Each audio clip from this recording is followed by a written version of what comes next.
Yo, what's going on YouTube? Selamat datang ke Jugador TV. So, transfer window dah pun habis. Dan untuk video kali ni, aku nak review the blockbuster signing of deadline day, Thomas Partey. Tunggu apa lagi? Welcome to the party. Sebelum kita go in detail pasal career Thomas Partey, kita tengok background dia dulu. Thomas Partey start career dia sebagai youth player dengan local football team, Tema Youth. Dan ketika dalam satu competition di Ghana, dia perform dan impress. Dan pada masa tu ada seorang ejen yang bernama Jose Jimenez main tengok dan berminat dengan dia. Selepas competition tu, Jose Jimenez ni approach dia dan tanya berminat tak nak buat trial dekat Atletico Madrid. Dia pun follow ejen tu dan selepas successful trial di Atletico Madrid, dia sign dengan Akademi Atletico. Pada season 2013-2014, di mana season Atletico mencipta sejarah mengalahkan Madrid dan Barcelona untuk menang La Liga, season 2 Thomas Partey dihantar on loan ke Real Mallorca. Walaupun dia perform dan impress dalam season 2, dia tak berjaya menghalang Mallorca daripada relegate ke Liga Bawah. Following to next season, dia dihantar untuk loan again ke Almeria. Same story, Thomas Partey walaupun impress dengan Almeria, dia tak berjaya untuk selamatkan Almeria daripada relegate ke Liga Bawah. Moving on to next season, iaitu season debut dia bersama Atletico, dia hanya start 7 game sahaja. Tapi bermula season 2017-2018, dia dah establish diri dia sebagai key player untuk Atletico Madrid alongside Saul Niguez, Koke dan juga Rodri. Tapi pada season 2, dia digunakan sebagai utility player. Sometimes main dekat right winger, right back and juga center midfielder. Pada season lepas, Rodri pindah ke Manchester City dengan harga 62 juta pound. Dan selepas tu, Thomas Partey dapat main favourite position dia iaitu number 6 ataupun deep lying midfielder. In term of achievement dengan Atletico Madrid, Thomas Partey dah pernah menang Europa League dengan UEFA Super Cup. Next, transfer story. Semua orang tahu favourite formation Arteta dekat Arsenal adalah 4-3-3 with flat midfield. Tapi disebabkan kekurangan player dan player yang tak sesuai, Arteta kena makeshift formation dia kepada 3-4-3. So disebabkan ni lah since beginning of transfer window, Thomas Partey adalah main target untuk Arsenal. Atletico dah make it clear since beginning yang Arsenal kena bayar 45 juta pound iaitu release clause Thomas Partey. Bayar 45 juta pound ataupun dia akan stay. No negotiation. Tapi Arsenal being Arsenal, macam kita tahu suka cut price deal, try to negotiate untuk turunkan the price. Firstly, Arsenal try to include Matteo Guendouzi untuk player swap plus cash deal and Atletico reject. Secondly, macam kita tahu Atletico interested dengan player Arsenal iaitu Lucas Torreira. So Arsenal pun try to include Lucas Torreira dalam deal ni dan minta cut price. Tapi Atletico still reject. However, Torreira still end up untuk join Atletico on loan with option to buy. So, kenapa Atletico ni nak sangat Arsenal pay in full release clause Thomas Partey? Disebabkan COVID, Atletico tak boleh spend lebih daripada 25% daripada hasil penjualan player dia. Tapi dalam kes ni, triggering a release clause tak dikira sebagai penjualan player. Sebaliknya, release clause dikira sebagai penamatan kontrak oleh player tu sendiri. Dalam bahasa mudahnya, sekiranya Arsenal bayar 45 juta pound iaitu full amount of Thomas Partey release clause, Atletico boleh spend 100% daripada 45 juta pound tu. Persoalan kedua, kenapa Arsenal tunggu until deadline day untuk sign Thomas Partey? Okay, firstly, Arsenal interested untuk sign Houssem Aouar. Houssem Aouar situationnya berbeza dengan Thomas Partey, di mana Thomas Partey price-nya adalah straightforward, bayar release clause dan Partey akan join. Tapi untuk Aouar, dia open to negotiation. CEO Lyon, Jean-Michel Aulas meletakkan tanah harga 55 juta pound. Tapi Arsenal nak bayar 40 juta pound saja untuk Houssem Aouar. Siapa yang follow Lyon, dia tahulah Jean-Marco Aulas, CEO Lyon ni adalah hard negotiator dan takkan turunkan harga. And another thing, Houssem Aouar pun tak mahu susahkan boyhood club dia iaitu Lyon untuk complete deal on final day. So dia decide untuk stay, nak tolong Lyon masuk Champions League balik.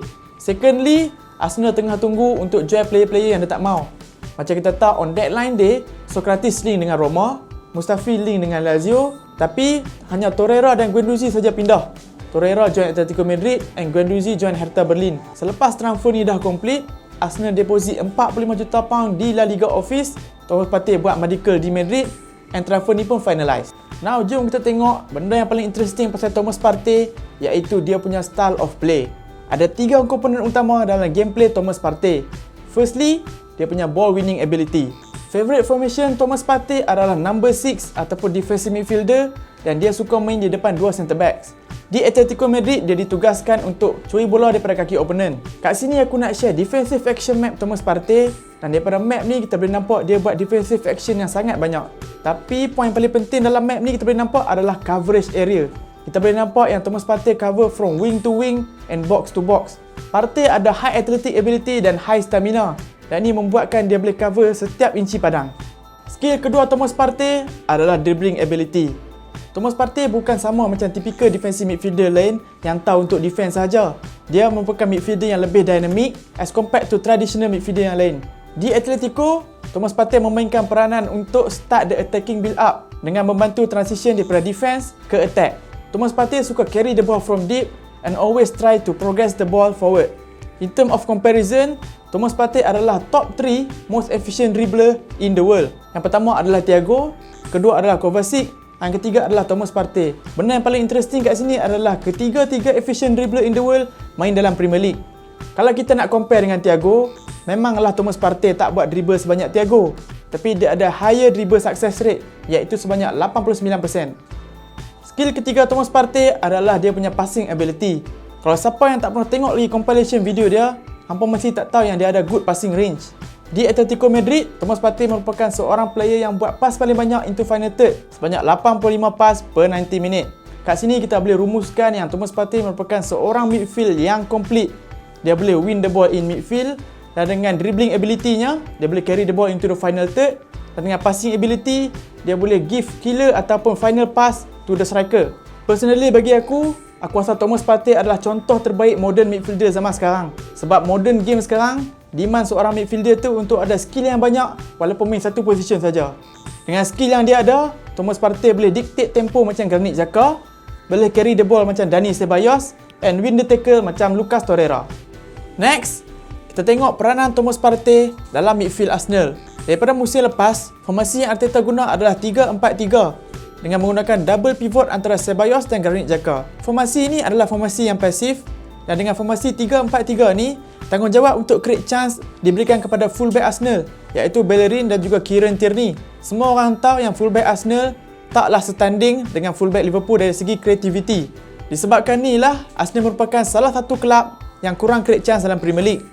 Dengan adanya Thomas Partey, Arteta sekarang ada option untuk tukar ke 4-3-3. Thomas Partey boleh main alongside Granit Xhaka. Granit Xhaka adalah player yang sangat penting untuk build up Arsenal. Dia merupakan player yang dictate tempo Arsenal dan ada ability untuk switch the play. Tapi yang macam kita tahu, Xhaka ada tendency untuk buat defensive mistake, silly foul dan dia juga adalah antara player yang opponent dribble pass paling banyak. So, Thomas Partey boleh cover untuk Xhaka dan memainkan peranan sebagai ball winning midfielder dalam skuad Arsenal. Selain daripada tu, aku rasa transition Arsenal juga akan jadi lebih cepat lepas ni sebab Thomas Partey boleh carry the ball from defense. So lepas ni, aku harap Arsenal dah tak tergolong dalam tim-tim yang kurang create chance dalam Premier League. Alright guys, sampai kat sini saja parti kita untuk hari ni. Kalau korang suka video ni, please drop like, share and subscribe. Komen kat bawah siapa yang korang nak aku review untuk next episode. Thanks for watching. I'll see you guys in a bit. Take care and peace. Simply can't let you go.